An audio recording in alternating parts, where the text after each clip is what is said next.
questioning the norm, trying to think outside the box, trying to be creative. Was that something that you always had at a young age? I don't think of myself as still that good at it. Like, I think I'm above average, but I spend almost all of my time. Welcome back to another episode of the Beyond the Wealth podcast. I'm your host, Andres Sanchez, and today I am sitting down with Eric Jorgenson. Eric is the author of the Almanac of Naval Ravikant, the Anthology of Balaji, the CEO of Scribe Media, and an angel investor in utopian tech companies. Eric has done a wide variety of different things and has continued his successful journey. He's agreed to sit down with us and share his knowledge, share everything he's learned, interviewing and meeting some of the coolest people in the world, writing about some of the smartest people in the world, and getting to work with some of the coolest founders, building different utopian technologies. Eric, thank you so much for being here. Thanks for having me, Andres. Let's go beyond the wealth, baby. Let's go beyond. Let's do it. Let's go deep and beyond the wealth. I want to roll right into things. I mean, I think the intro did you some justice, and majority of people probably know who you are, or at least the books that you've written. But I'd love to know, why do you think you are so drawn to some of society's most contrarian thinkers and builders? I don't know. I've always admired irreverence. I think like I grew up reading, Calvin and Hobbes and like Charlie Munger, like curmudgeonly, irreverent people. And so growing up and seeing people like Naval and Elon and Balaji sort of embody that, I always have a sense that like, it's a little bit, if you're hearing everyone say the same thing, it's either incredibly right or it's incredibly wrong. And if it's incredibly wrong, it's very, very important to pay attention to the people that are saying something else. And so it's almost an instinct to just question conventional wisdom, in part because it's dangerous not to, and in part because, the alpha is where everyone's not looking.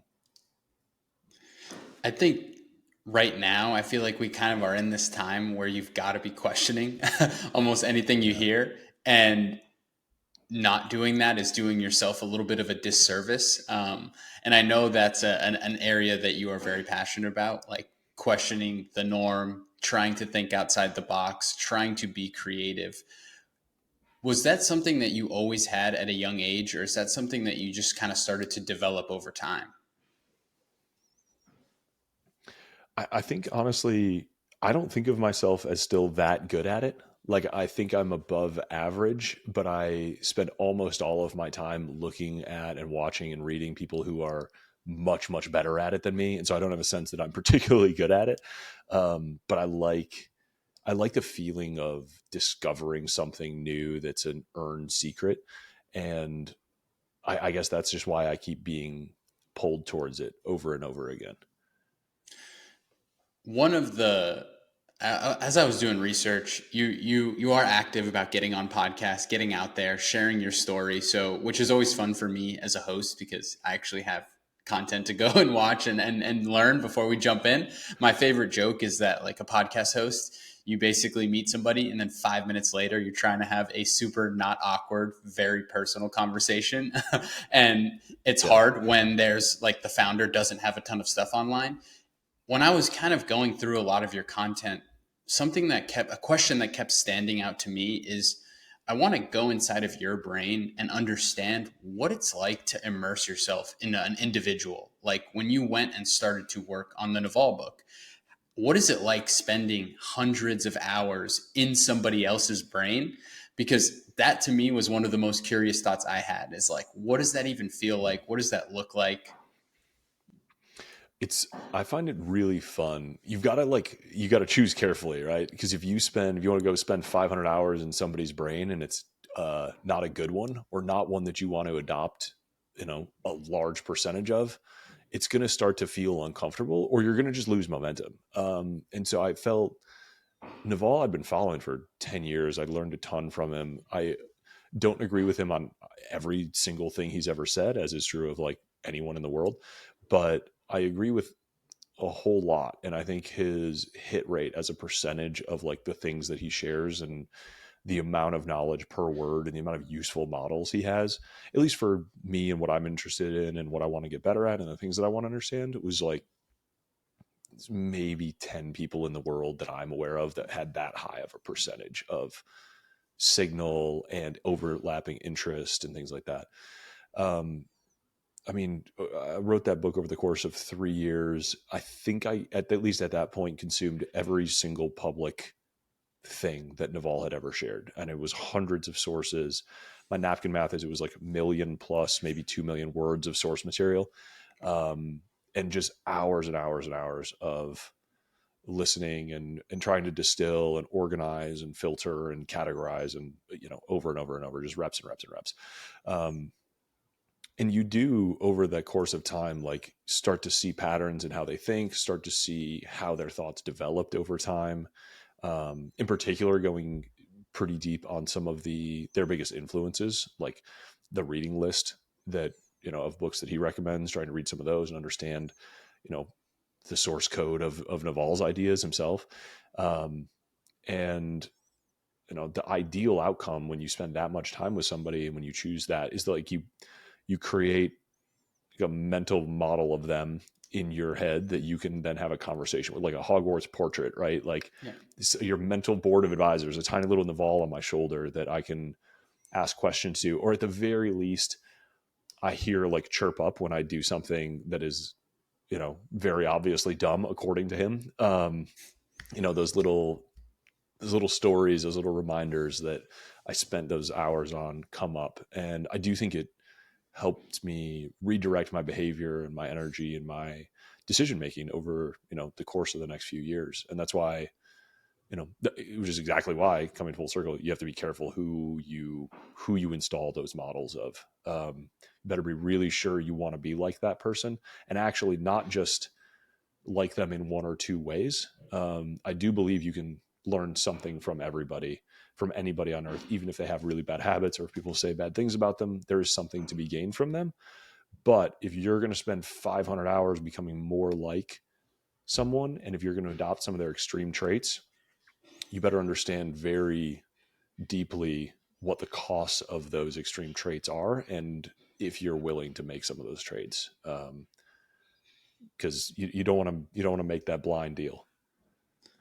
Yeah, I mean, I have to imagine that your mental state is so actively changing during that time because you are almost becoming one with this other person because you are so consumed in what they write, what they talk about, what they're building, what they've built.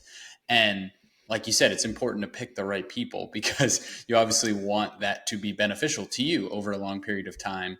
And I love how you really were intentional about picking people that aligned really well with you. You weren't just trying to write a book because you thought you would get rich because it was about somebody that was really interesting. You really went at it with the perspective of, I'm going to become a better person by the end of writing this book, and that's why I'm going to do it. And I think I want to make sure I'm correct, but you wrote this book without meeting Naval or personally knowing him very well, like before. Is that accurate? Yeah, that's true. I had never met him or had a live conversation with him until after the book was published. And so I want to understand from a financial standpoint, because obviously everything is a business and you want an ROI from what you're doing. What was the thought process when you said, hey, I'm going to write this book about somebody I don't even personally know and hope that the world appreciates it as much as I do? Like, what was that kind of thought process like?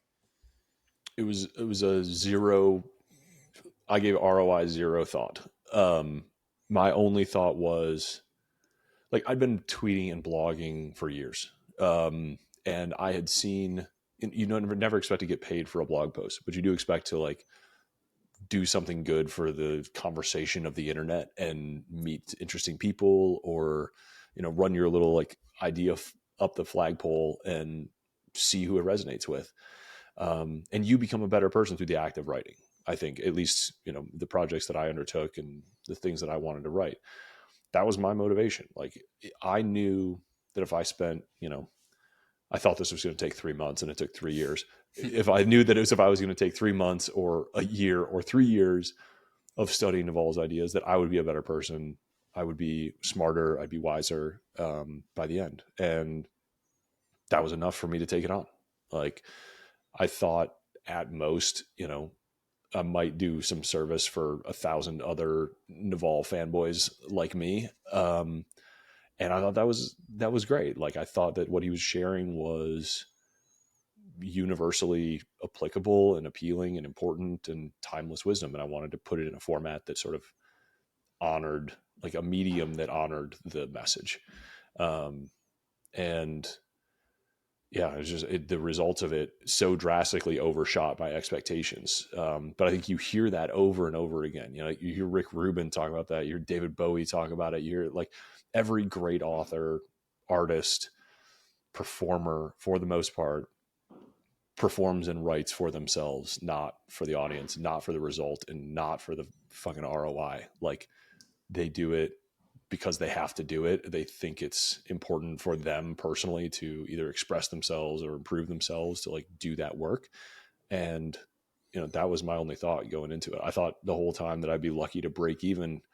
I spent a lot of money working on and publishing that book. And I had, you know, I was like, knock on wood, maybe I'll break even. But even if I don't, I'll be glad I spent this time. Yeah, and out of curiosity, what does it look like to go and publish a book like that? Like you said, you spent money on it, and obviously we don't need the exact dollars, but I'm curious because I'm sure entrepreneurs are listening to this thinking like, okay, we're not going to think about ROI here, but we are going to think about these Yeah. other impacts. What does it cost to go ahead and even do a project like that? Yeah. I mean, like, I'm going to put my time aside because I was hundreds and hundreds of hours into it. You don't have to be as psychotic as I was about this, but I was. And then I paid for editing, and I used Scribe to publish the book, which is like the biggest professional publisher out there. And there's a whole story, and we can get into that. But basically, Tucker Max had been reading my blog, and I've been reading his as he was starting Scribe. And I believed in their model. I thought it was the future of publishing. And so I hired them to do all the publishing work around my book. And, you know, I think that was at the time, it was around 15,000 for them to do basically everything from going from my Google Doc to a finished, produced, published book. And now it's just like 15,000 is a lot of money, you know, it was to me at the time. Um, but in the scheme of things, like, it's not that expensive to publish a book, to be honest. Yeah. Like, and when you I actually see, thought it was going to be you know, more. yeah, I mean, what Scribe does is like opens the black box of publishing and says like, you don't need to sign this like lifetime equity contract with the traditional publisher. You just need to pay experts to do the work, and then you own the book forever, and you make all the final decisions. You keep creative control. You keep 100% of the royalties, and we'll just do the work for you to like help you get a really elevated professional published book out there. And I think that's totally right. And that's the path that I took. And then obviously, like we've mentioned here, when you released the book, the goal was to break even.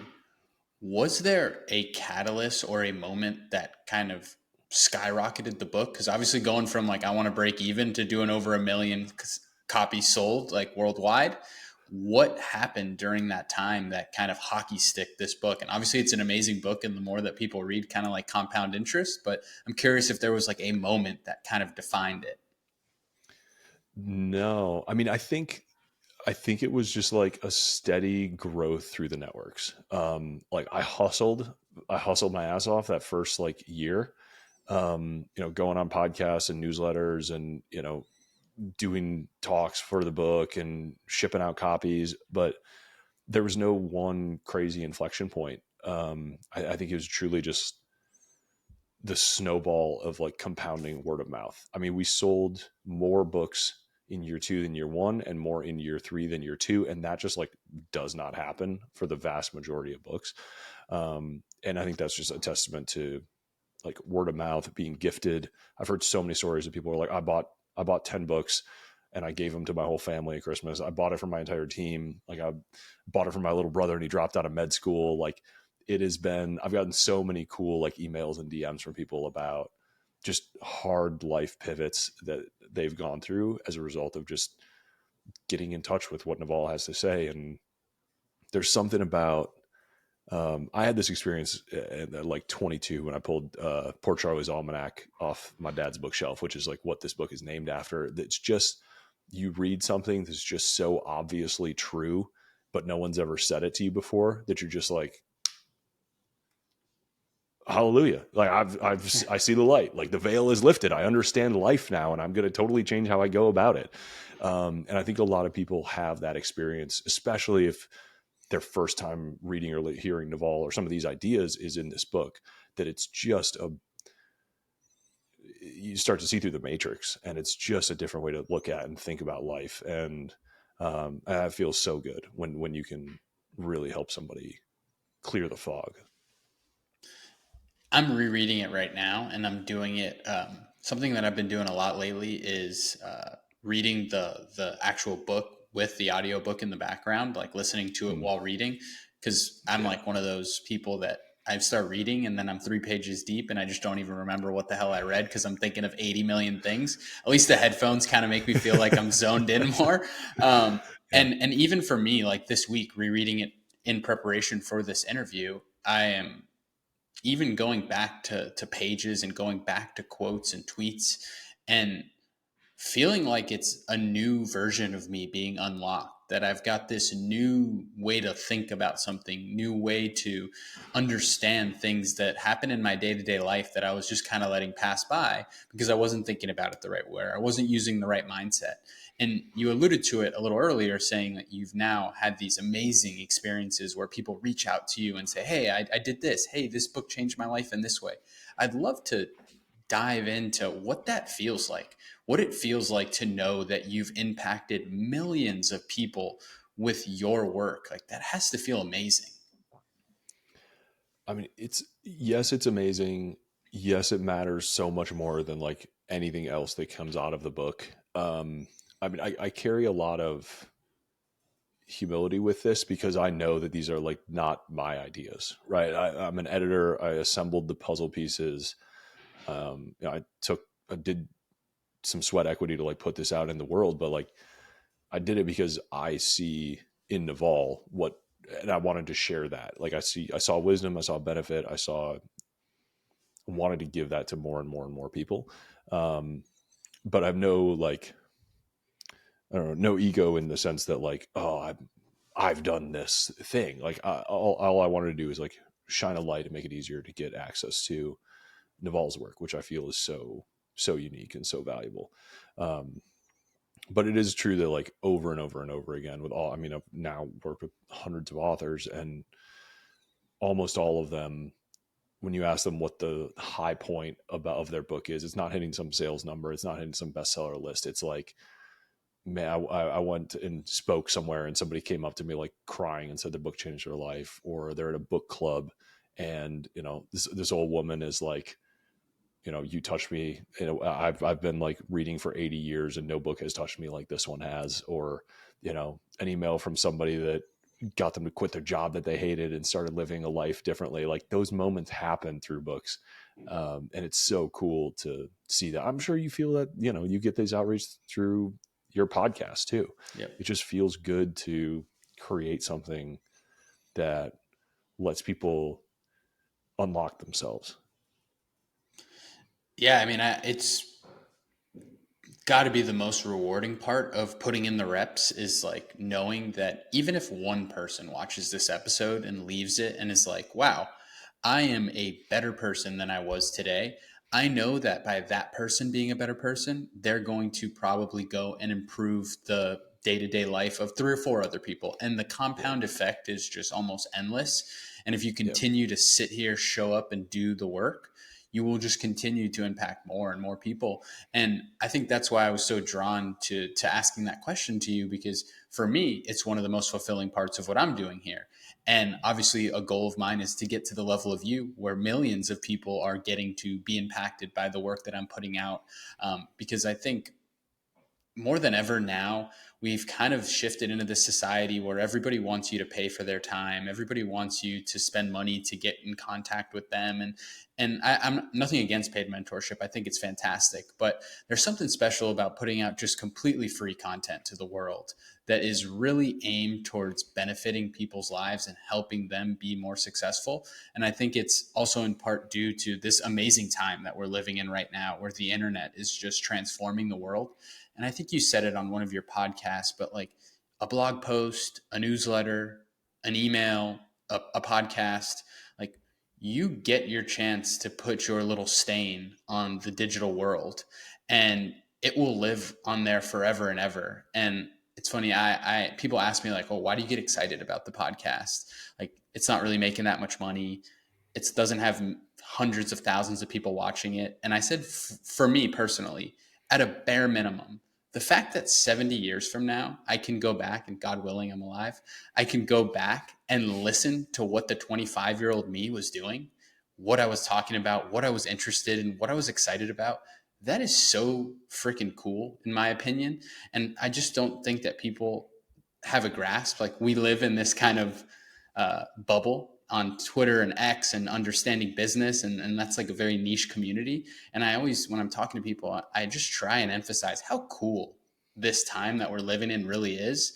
And I think you mentioned on one of your other podcasts that like you don't really like to dwell in the past. You're definitely a more future thinker. You're always looking forward. You're not going back and patting yourself on the back for what you did 5 years ago. It's more about like, what is Eric doing right now? And I would love to kind of segue that into what Eric is doing right now, what you are doing right now. And I think two things that come to mind for me are, one, you have one of the most unique ways to giving yourself your dream job, the CEO of Scribe Media, which I would love to talk about. And also, you have Yeah. taken the the money that you've made from these successes of you pouring into the world and are now putting it right back into really cool technology. So I'd love to talk about both of those. We could start with the Scribe Media part, because I think it's an awesome story about how you basically got yourself a CEO job, kind of skipping all the other levels in the system. Yeah, I mean, I think one more thing on your on like the podcasting creation is like this interesting moment in time. So many people are creating so much, and we are also at the same time. What we are creating is training this AI that is like going to be this insane multiplier on everything else we ever do. And we're if you view that as like an immense responsibility of like we are the generation that trains the AI, we're the generation creating the digital content that is going to be fed into this artificial super intelligence, like that's an immense responsibility, and we want to do that with as much care, as much positivity as we possibly can. I think the future is going to look really really insane in 70 years, and there's some really cool stuff coming. It's going to be difficult to predict, but we know that we can do some things today that will set us up for a lovely tomorrow. And I do think being very diligent about creating thoughtful things that are freely available online is just like so good for the world. Being able to educate anybody on earth and let them level themselves up, contribute more, understand these important ideas for how to enrich themselves, how to build and create value for their community, raise their family, any of that stuff. We just can't possibly do too much to like educate each other and ourselves, like first and foremost. Okay, CEO story for Scribe. Is that where we ended?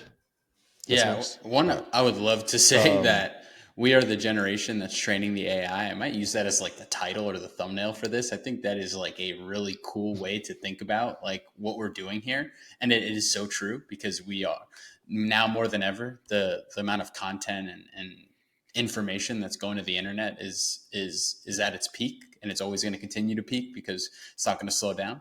And to think that we really are the generation training that AGI, that main AI that we think is coming down the road, is a really cool way to think about it. So I just had to pause and highlight that, because I just wrote that down. I love that thought. But yeah, I want to dive in and understand the Scribe story, because I know it, and I think it's a really badass story that you put yourself out there to go and save a company because you loved what they were doing, and then it rewarded you at the end Yeah. with now letting you be the captain steering the ship. Yeah. I mean, I think I was very lucky early to have like a mentor and a leader and work for somebody who believed very, very deeply and lived the principles of like just life is a karma bank. Just do good as for as many people as you possibly can to the limit of your abilities every day, and trust and don't keep score, and trust that it's all going to work out. And so that's really like how I've tried to do pretty much everything in like personal and online life. I've tried to be almost exclusively positive, generous, publish everything for free, volunteer to help friends and companies and introduce people as much as I possibly could throughout my whole career. And one of those that happened pretty recently is the story of Scribe. So I published, like I mentioned, I published my first book, The Almanac of Naval with Scribe. Then I was partway through publishing the Anthology of Balaji with Scribe. I had incredible experiences with the company. I loved everybody I worked with. I was a huge evangelist and fan of them. And I believe what they do is the future of publishing. And I thought that, Scribe was on its way to becoming the biggest publishing company in the world over the next decade. And very much to my surprise, they, with no notice or warning, just like shockingly went bankrupt in basically one day in spring of 2023. Wow. There was like rumor they laid off almost all their team. Rumors they were shutting down. It was all very confusing. And I was like a customer with them at the time. And so I just started calling people on the team, trying to figure out what the hell was going on. Trying to kind of figure out, I don't know. It was a very confusing time for everybody, employees and customers and partners and vendors. And I have some friends who buy companies, work in private equity, permanent equity, own holding companies, et cetera. If you can spend some time making friends who buy companies, I recommend that. As a very, it turns out that's a good long-term life strategy. But I was just trying to help this company that I believed in. And, as it was explained to me, like they were having hard times. They needed new funding. They needed new partners. They needed something. And so I called these guys that I've met a few times at conferences before that I admired, Sieva and Xavier, who run Enduring Ventures. And they have a really clever model. It's kind of like permanent equity, but it's in a long-term holding company. So they're kind of building, they would describe it as like a private Berkshire Hathaway, very long-term oriented, buy and hold beautiful cash flowing businesses, operate them responsibly, and just compound. And they had some background in publishing, and they had a background in distressed turnarounds. And so they were like, yeah, this sounds like us. So they got on a plane, flew to Austin, met with the bank and the team and tried to figure everything out. And the second day they showed up for this like week of due diligence, the landlord had just put a padlock on the door and was like, I own everything in here now. You're behind on rent. It's mine. Oh my God. Which is absolutely wild. I mean, the previous CEO had just disappeared. The investors showed up and found out that the financials had apparently been fabricated for some time. It was just like, it was an absolute mess. And what ended up happening, I mean, ultimately, like they saw value in the brand itself and some of the IP that had been created. And the first business was like bankrupt beyond any repair. But what they did was start a new business, buy the brand from the bank out of the bankruptcy, hire over some of the kind of veteran team members, and basically start a new company using some of the pieces of the old one. And I was like, okay, great, job done. Made some phone calls, introduced some people, got the company restarted. I can go back to writing books. And this is just like how I have come to expect the public to use a publisher. And I think that what they do is the future. And I wanted to keep using them as a customer. So I thought my job was done and I was back to writing my next book. And then the guys who started the new business called me and said, we got this thing, we were standing it up and we need somebody to come run it. And we think that should be you. And I was like, I literally said, there's no way I'm your first call. Cause I never like run a company before. Yeah. And I was like, I cannot overstate my underqualifications. And they were like, no, man, you're an author, you're a podcaster, you've written books, you evangelize the company. Like the team trusts you because they know that you worked with them before and you've been a fan of the company and represented them before. We think, we can set you up for success in the context of this holding company. We think you should give it a shot. I was like, okay, long conversations with my wife and try to figure out how we were going to like fit this in, but into our lives. But took the leap last August to formally join. So more than a year and a half in now. And I was just very surprised to find that there was like such a sort of side door into becoming a CEO. Everybody else I knew either built their company from the ground up or worked their way up the ladder to sort of over, a decade to become CEO of a company at, 55. And I had sort of accidentally learned about this world of like small business transactions and private equity and things by following Brent Beshore and becoming friends with him, reading the books about, the search funds and things like that. And that just passing interest in that kind of stuff turned out to be, quite pivotal in this very random thing where I was just trying to like help some people out and undo a little logjam. Got more than I bargained for and ended up with another job. I mean, I think it goes back to a lot of your karma points and like what you had been putting out for the years before that kind of set you up to be open to an opportunity like that, I feel. And I know you're a confident person. You believe that you are somebody who can do anything that's put in front of you. You've even mentioned before that you're typically biting off too much to chew, but you're still able to kind of power through it. There had to be some level of imposter syndrome or a little bit of nerves coming into a role like that because, I mean, on paper, very underqualified. Obviously, the team sees something in you and sees that you're going to be able to run the ship. What does that first quarter as the CEO of this company look like from your perspective? Yeah, I've never understood imposter syndrome because I just go in with like humility and honesty. I think imposter syndrome creeps up if you're trying to appear like you know something that you don't. And I was very clear with everybody involved. I was like, I have not done this job before. I am very eager to learn. I had read all of these things and studied these, and I have this experience but not this experience, and I need help with like in these particular areas. And like if we don't already have somebody who's an expert in these areas, like we should make sure that we do because I don't know it. And so I think the cure for imposter syndrome is just honesty and humility about what you do and don't know.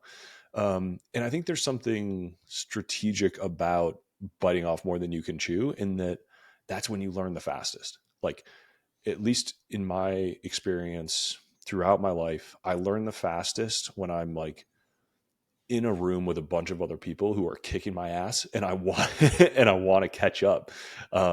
I know I'm behind, and I know that with hard work I can catch up. And if you just know that you won't quit and know that you give every day your all, you can cover a lot of ground really quickly. And if you put yourself in those situations, as long as you never overpromise, as long as you never misrepresent what you do and don't know, um, people in general are really happy to teach you and put you in positions to learn and help you grow. Um, that can go badly. You're not going to succeed 10 out of 10 times or 100 out of 100 necessarily, but that's okay. You still would probably have been better off trying, growing as much as you can through those trials, and taking what you learned and starting again. But again, all without misrepresenting what you do and don't know. And I was, I was just clear. I was like, look, I'm going to need a great CFO. I've never operated, a business like this before. And they were like, don't worry, we got a CFO at the portfolio level. We'll pair you with him. Like, read these books, ask a lot of questions. And I did. And a year and a half is not a long time for a CEO tenure. Like, I still have a lot to learn. The jury is very much still out on my long-term performance. So we'll see if I turn out to be any good at this, but all you can do is try to put yourself in a position to learn as much as you can. And, this was a really interesting kind of opportunity to take to see if I can do it. And just curious now, a year and a half, while on the scale of a CEO is short, but it's still a good amount of time in a role. If you could go back and talk to CEO Eric on day one, knowing what you know now, what would be the number one piece of advice you would give him? Oh man. There's a good question and a good exercise that I should do with myself like every quarter. Um, I think there's more. I need to be more patient with the right things and more impatient with the other things. Like, the correct placement of urgency is a huge portion of the job. And if you are like throwing a fit and impatient, even internally, about the things that you're supposed to be patient about, you're going to drive yourself and everybody else nuts. And if you're patient about the things that you should be impatient about, you're slowing everything down, wasting time, and not performing nearly as well as an organization as you should be. Um, and so, like that all comes down to just judgment, and I think to some extent courage. And there's a lot to learn, and you're just not always sure early on, like what's signal and what's noise, and you're learning the industry and the people and the cadence. There's a lot to learn kind of all at once, especially like onboarding as a CEO is kind of a crazy thing. Um, but yeah, I think that's something that will always need to be improved. But definitely like looking back at your performance, if you look at it through like, what was I too patient with? What was I too impatient with? That's probably a really good reflection. I love that, and I think that's actually a very unique thing to think about. I've asked that question a bunch of times to people in a few different ways, but to me, that's a pretty unique answer because you didn't really know the answer before I asked you. I saw you thinking there deeply about it, and the context in the way that you kind of explain that is you are given all of these opportunities where you need to either act fast or step back and make the right decision. And in no world are you going to do that 10 out of 10 times. But in a year and a half, to have that maturity now as a CEO, to be able to go back and say, hey, I probably should have acted way faster on this. And I probably acted way too fast on this and it's something that I haven't really even thought about till you mentioned it.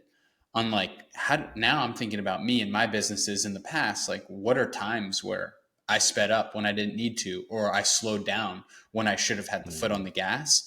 And in reality, that is like make or break advice because you don't always get opportunities. Like opportunities come and go. I'm somebody who thinks that opportunities go past you every day and you either got lucky and caught it and noticed it, or it just flew right by you and you'll never know.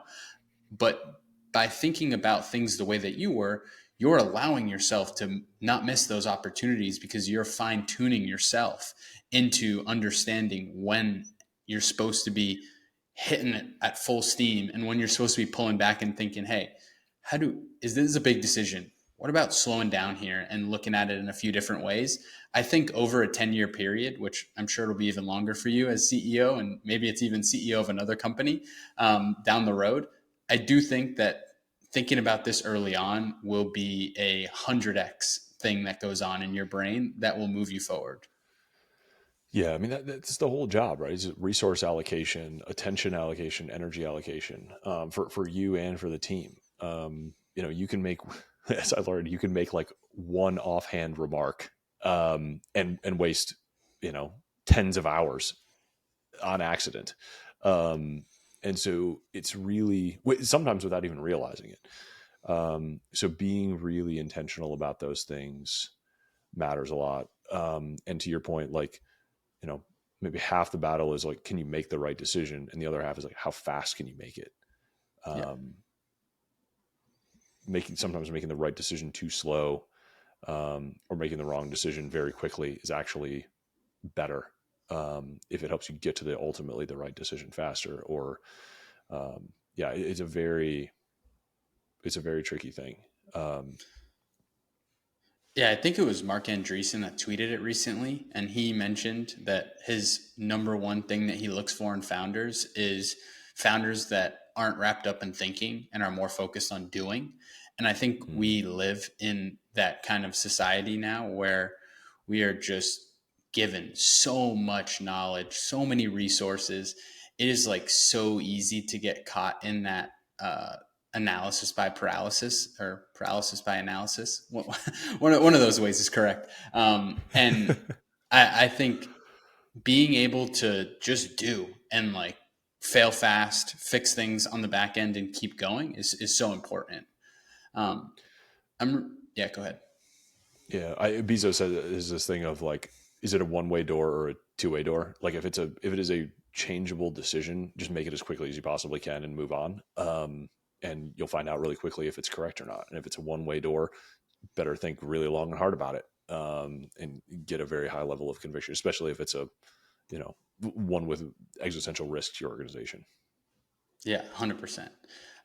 Before we talk about the other part of your journey, which is the investing part that you've now started to take a stab at, I'm reading through my notes here. And one of the things that you said in a previous interview that caught my attention, somebody asked you if you considered yourself a genius, or you considered yourself extremely smart because you are very articulate, you write extremely well. And you said no, but you are a genius at finding the genius in other people. Where do you think that comes from? I think I said, if I have any talent at all, it is in recognizing the genius of other Yes. people. Yes, I think that is exactly what you said. And I'm curious, where do you think that comes from?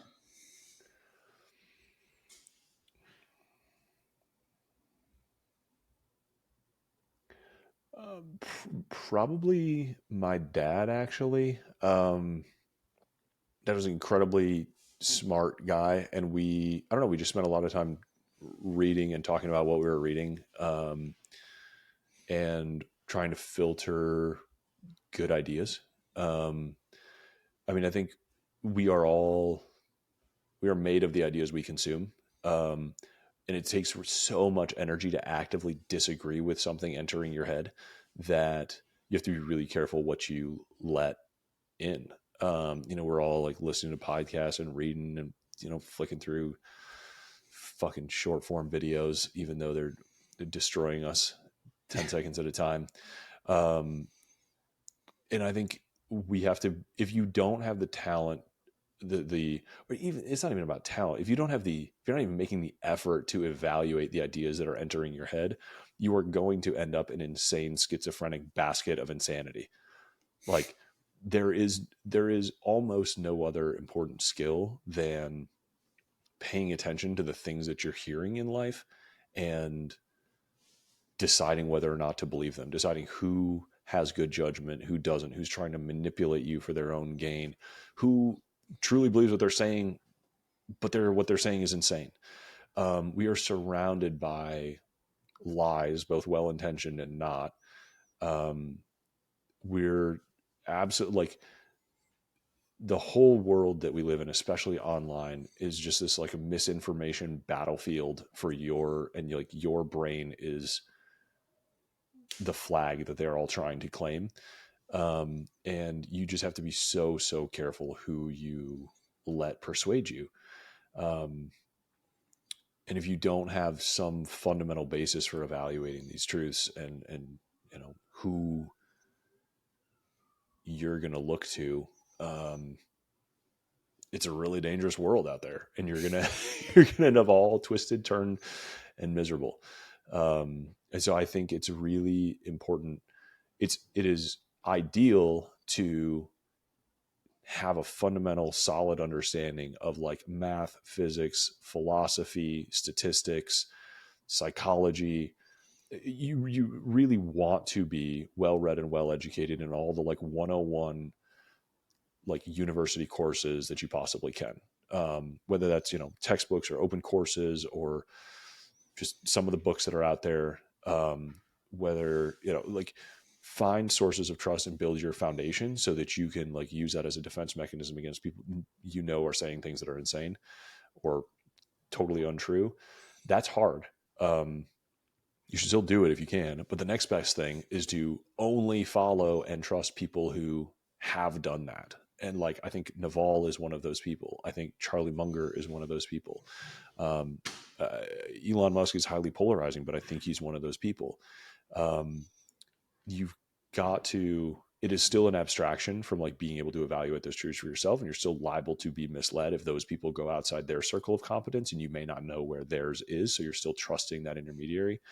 But it is definitely better than, we all have like a relative who will just say things with confidence that someone told them 15 years ago that like when you hear them say it, you're like, what are you even talking about? That's so obviously wrong. And they just never examined it.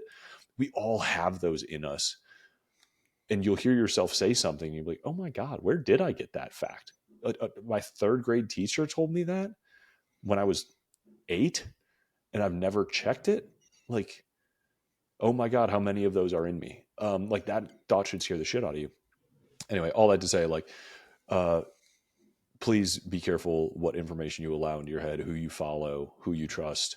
And as you have the time to do it, please go like consume fundamental primary sources, and build up your own sort of immunities against this misinformation. This is the original basis of the liberal arts degree. Like a lot of people like shit on liberal arts these days.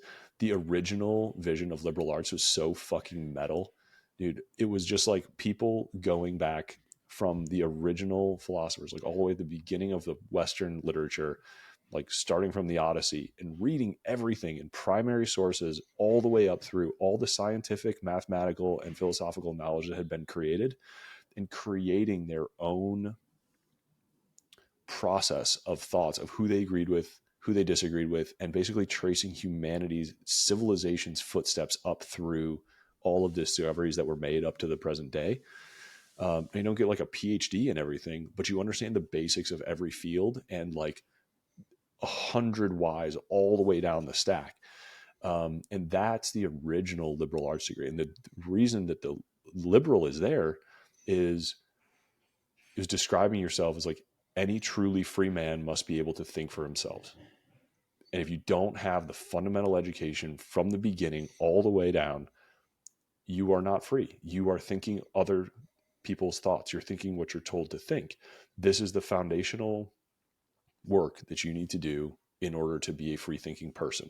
That's the original liberal arts degree. And very few schools actually teach it that way. There are like renegades online who are now teaching it that way. Scott Hambrick does this, and there's great books, programs online. And there's still some colleges that teach it this way. But I thought, like, in doing some of that reading myself, I thought that was so cool and so interesting that I was like, oh man, this is like everybody's shitting on liberal arts these days. And that's actually like the roots of it. That's so cool. Well, I just learned that. That's not something that I actively knew. So very cool from my perspective. And now I'm kind of pissed that we're not continuing to do that, because I think a lot of that, like for me, I like to think that I find myself in the middle of most things. I like to think I'm a peacekeeper. I love to hear people's opinions. I'm never quick to judge. And my number one advice to people is always to be a little bit skeptical. You don't have to be a complete you don't have to be like completely skeptical about everything you hear, because I don't think that's healthy. But you've got to be at least somewhere in the middle and think that not everything you're hearing is true. Because if you live that way and just kind of are a yes man, yes woman all the way through, and just think that anything that somebody with authority or power is correct, I do think that you're missing out on so much of this beautiful world that we live in. And people kind of give a bad rap to people who are a little bit skeptical about things, and they get slapped with like, oh, you're a conspiracy theorist, and things like that. I just think it's healthy to to challenge people's opinions, think differently, and form your own. And I do really believe that we have lost that over the last 20, 30 years. And I think it's been more recently, with everything going on and a lot of the information. And I love like listening to you talk and getting to listen to you and some of these other interviews. It is a breath of fresh air of somebody like yourself that is you do challenge the norms. You do believe that there are certain things that are just not true. And when you do the research, you realize that you're right and the mainstream media is wrong. And it is very interesting that people have such a hard time with being open minded and being able to kind of formulate their own thoughts versus just agreeing with what they hear online. Yeah, I mean, it's like it's hard work, Yeah. to formulate your own opinion on every issue ever. And we have a interesting, like our biology almost automatically moves to defend an idea that's in our head, even if it was not our idea. It's just we take in something, we almost automatically believe it, and then when it's challenged, we respond as though our identity and our sense of self is being challenged. And it's such hard work, especially when someone is in front of you pushing on it. You get defensive, you get entrenched, and we rationalize. And it's very, very difficult, like emotionally difficult, not just cognitively difficult, though it is also that, to stop, examine your beliefs, decide whether or not you agree with them, have the balls, frankly, to just say, oh, actually, now that you shine a light at it, and now that I think about it, I realize I don't agree with that. I don't know where I got it. It's not a great idea. I like what you're suggesting better. Or even I'm open to discuss it. Where did you learn what your opinion on it? Let's both look it up right now. Let's get to the fucking bottom of this. I want to be right. You have to go into life with like, I want to learn to be more correct, not I want to be right. I want my current belief to be validated. That is our default mode. And it takes so much effort and so much meditation and so much focus to like remember to get your head back in the wait, we're all supposed to be seeking truth together. Let's make this a team project where we're trying to find the truth together. And if you know it and I don't, I want to know it. I want to end this day more correct than I started it. And if you, a lot of times, if you go first with that, if you open yourself up to that vulnerable conversation, other people will follow, and you'll gain respect, and you'll find friends that you can get smarter with together. I couldn't agree with you more. And I think I'm very aligned with, and I think that's why I was excited about this conversation and in my time listening to you and learning about you. I am very aligned with the way that you go about life and the way that you think about life. And this is something that I feel like we could riff on for hours. I want to talk about this passion that you have for investing in geniuses trying to build utopian products, utopian technology. Where does that passion come from? Yeah, it came from, so I started investing before I started this focus, but it has really, it's given me like a missionary zeal about my investing. And it came from a few sources. It kind of like, once you kind of tumble down the rabbit hole, you find more and more to reason to be excited. But one book in particular that did this for me is called Where's My Flying Car? And this guy is like a PhD in nanotechnology. He's a brilliant scientist. He's quite a funny writer. It's a little bit of a technical book, but it's totally readable. I've done interviews with the author if you want to just go listen instead of like reading the whole book. And I did an episode with all my like highlights from the book as well. That's like just, a very accessible hour, but it's really, his premise is like, 100 years ago, all the smartest science fiction authors thought we'd have flying cars by now. Why don't we? And he really dismantles like the political and social and technical reasons why we haven't made as much progress in the physical realm as we wanted to. We're basically exactly on, or even ahead of, in some cases, what we predicted a century ago as far as like software and information, but we are behind on energy, anything energy intensive, basically. And his case that he made, you may as well have called this book like the next industrial revolution. He really paints a picture for how we are like, it is possible to, in the next couple decades, which we will all live through if we play our cards right, go through this process of another 10 to 100x change in the material abundance of the world. Like, it's difficult for us to imagine because our whole lives, the only things that's really changed in our technology wise is our phones and our software. Yeah. But like self-driving cars are coming. We'll have like maybe humanoid robots are coming soon. And when we have this crazy abundance of new energy technology between nuclear and a bunch more cheap solar, which is coming, maybe deep geothermal, which is coming, longer lasting batteries, the electrification of everything. There are some crazy technologies that are coming that will then allow us to do really interesting stuff with AI. And then AI will then allow us to do really interesting stuff with nanotech. And nanotech is where you get to like crazy self-replicating materials, where we literally ending world hunger, building islands, building floating cities, building self-healing nuclear reactors, building space elevators, like 12-mile high towers out of diamond. Is like, none of these things are physically impossible. We just don't have the technology yet. And that the combination of that book and The Beginning of Infinity by David Deutsch, who Naval has done a bunch of great interviews with, and who there's a very optimistic philosophy. Like there's a lot of people who, because the headlines are doomery, or they personally are sad because they just don't ever go outside or work out or eat anything healthy. Um, and so they just like broadcast the sadness and like doom out into the world. Like the world has been getting better so fast, and it will continue to get better even faster. And anybody who doesn't believe that just doesn't really have a sense for history or any long-term view of progress. And imagine what it was like to live through the first like industrial revolutions. Imagine what it was like to be born into like a cold ass house, use an outhouse, work on a farm, and then by the time you died, you lived through electrification, the light bulb, train, internal combustion, oil, flight, commercial flight, to landing on the moon. Like all that happened in like it could be a 120 year time span. Like you could have lived through those things. It'd be fucking incredible to live through the electrification of America. And all we've had materially so far really is like our phones and computers, which are mind blowing. Don't get me wrong. But like, we will have another 50 years of these kind of crazy things that are even difficult to predict. We can have a city on Mars. We can build factories in space. We can have energy that's like too cheap to meter. Your Tesla will be able to drive all the way across the country without needing a charge.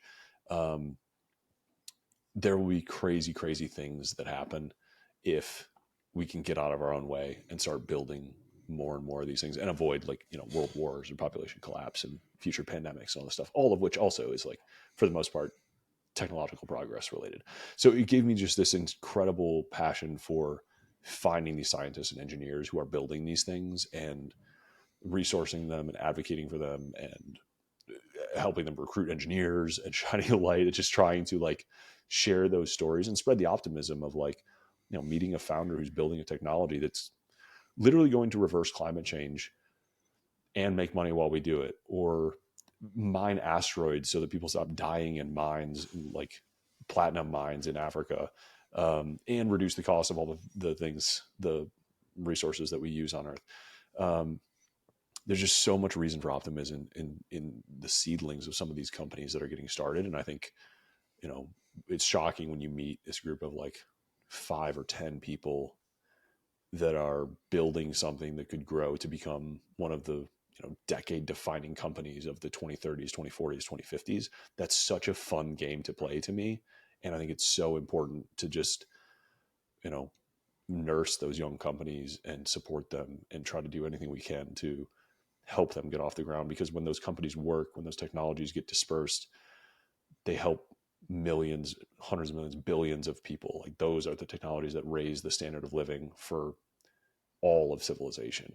And that's just such a fucking fun thing to work on. And it's so exciting to learn about these things and imagine what they could be in the future and just try to play some small part in helping them succeed. I am someone who definitely shares your optimism, and I am super excited about what we're going to get to see.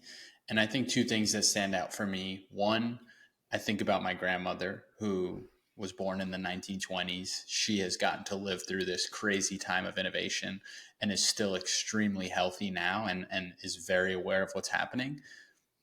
A good example of having technology that you can't fathom when Zelle came out and she sent her first Zelle. And for anybody listening, Zelle is like electronic payment transfer.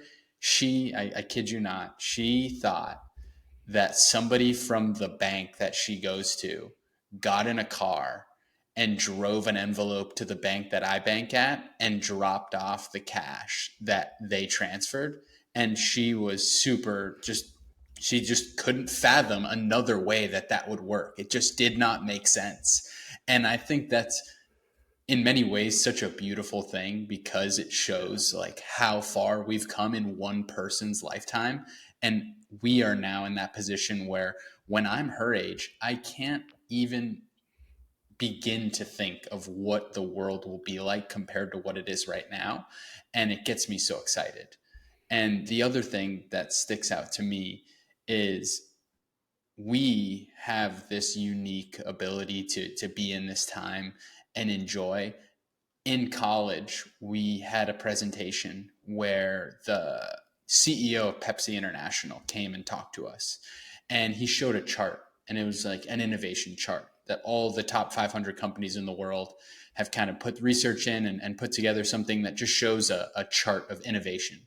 And from 1920 through 2000, it was pretty straight. And or 1920 through like 1980, 90, it was obviously going up, but it was going up at a pretty steady pace.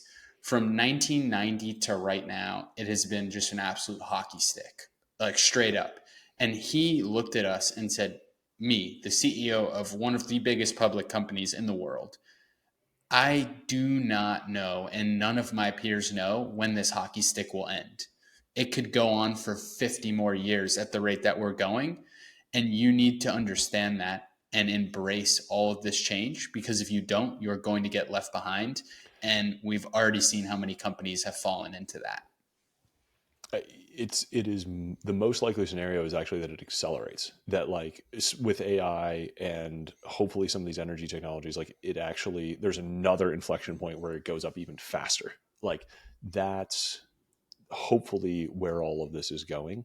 I mean, that's what the title of the book, Beginning of Infinity, hints at. It's like, this ends at infinity. This ends in, a trillion humans on a million worlds. Like it is our destiny to like expand consciousness and colonize the galaxy and continue to expand. There's no limit to natural resources. There's just limits to our knowledge. And if I think in this next cycle, we are going to see, tech and venture and startups in the last like 20 years has basically been focused on the internet, right? Building software, even building marketplaces, stuff like that. We are going to see technology companies tackle the biggest markets in the world: energy, construction, transportation, mining. There is going to freight and logistics. We're already seeing some of those. Like the startups that are quote unquote tech are going to keep getting bigger. And people who are coming up now are going to get, like, the opportunities are absolutely massive. So I would say, like, don't spend too much time focused on like what worked in the past startup wise. Like look to be part of that inflection point. Go after manufacturing, construction, energy. These are enormous markets. They're have every opportunity of being upended by nuclear, by solar, by energy storage, by geothermal. And like, it's unfathomable how much bigger those opportunities are. And truly, I think if you can like find your way towards some of these enormous companies, enormous opportunities, and be a part of this next industrial revolution, it's unfathomable compared to that. The next generation could have 100, 1,000 Elons, in a way that's like very difficult to imagine. And that is an incredibly exciting thing. So like, no small dreams. No small dreams. So I have a question that I ask at the end of all my interviews. And it's a question about going back in time. And I know for you, you're a fan of looking forward, not backward. So I wanted to create you your own question. Um, and I'm for honored. me, yeah, yeah. No, this is you. You get this. You're the first guest in 80 plus episodes that got their own custom question. How about that? Wow. So for me, it was you've interviewed, immersed yourself, written about some of the most amazing people, and your books, Naval, Balaji, and the one that about Elon coming out. You've written books about people who have cemented their legacy in history. What legacy do you yourself want to leave? Um, I don't know that I care very much about like my legacy. Like my legacy matters to me in a very small circle of like family and friends. Um, I would like to be. I'd like to feel confident in my own contributions outside of that to like the world at large, and have, if I know that I've done good work for the future, that basically like how I think about it. Like am I serving the future? Like when I wake up every day, and am I using my talents for the betterment of our civilization in the future? But I don't want or necessarily need like a legacy around that. I don't like seek to be known or famous or respected by some group of people outside of like my family and friends. And so I think legacy in that sense, it really like it matters a lot to a small number of people for, you know, maybe 2 or 3 generations. Um, but like what is legacy? Like maybe 10, maybe 20 years for like after somebody's death, unless you have a massive contribution, which usually means sacrificing, you know, a huge number of things in your personal life. So, no, I'm pretty deliberate about like, I know that I want to do good work and I know how I want that work to feel to me. Um, but as far as like who I want to create memories with and who is ultimately like the only people that I want to, that I welcome judgment from posthumously, is like people extremely close to me. I think that's amazing. And I love that answer because I think that if one thing someone's going to take from this interview is that you are extremely authentic. You have the same thought process and the way that you think about everything is aligned in all of the different areas. I think in this whole conversation, we've gotten the same Eric when we've talked about multiple different things from a mental standpoint. And I think when you boil it down, it is a very authentic, genuine person that just wants to put out good work to the world and try and impact as many people. And I think by you having that, you will continue to be uber successful down the road because you are doing everything from the right frame of mind and with the right intentions. So I myself, and I'm sure thousands of other people, appreciate everything you do. And I want to thank you for taking the time to sit with us, sit with our audience, talk to our younger entrepreneurs that are listening and watching this right now. I want to thank you for that. And this has been one of my favorite conversations I've had on the show. That's amazing, man. Thank you. Thank you for taking the time and doing the research and welcoming me, you know, here to have this conversation and share with people. It means a lot, and I appreciate it. Yeah, and I want to make sure anybody who's still with us right now can go and connect with you. What social medias are a good place for them to reach out to you or follow what you're up to? And we'll have all that linked below, but I do want to say it out loud for anybody that doesn't want to click the description. Yeah. Ejorgenson.com is like my website with all my stuff on it, my blog, my newsletter, the fund and the podcast and everything. I'm on Twitter or X all the time. Pretty easy to hold if you DM or email me or just reply to a newsletter or something. I do like make a serious effort to read all well-written emails. Awesome. Well, Eric, again, thank you so much for taking the time. Thank you for pouring into our audience with everything that you've learned in all of your experiences. I look forward to continue watching you develop on this journey. I look forward to hopefully having you on the show again after that Elon book comes out and we can talk about what you built with that. And I look forward to being able to read that book as well. So yeah, I can't thank you enough. This has been an absolute pleasure of a conversation. Thanks, man. I enjoyed the hell out of it. I'll be excited to see your channel and your community grow too. And yeah, I'll be back to work on that Elon book. Thank you. All right, everybody, that is the podcast, and we will see you all on the next episode. Thank you for tuning in.